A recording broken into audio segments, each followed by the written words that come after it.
You ask Tiger to solve. This deals with linear equations with one unknown. The final result is x equals -5/4. Let's solve it step by step. Simplify the expression.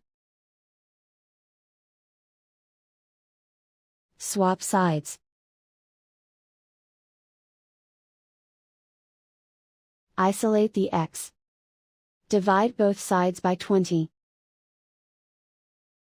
Simplify the fraction.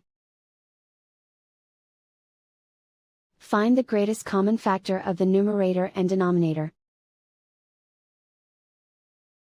Factor out and cancel the greatest common factor.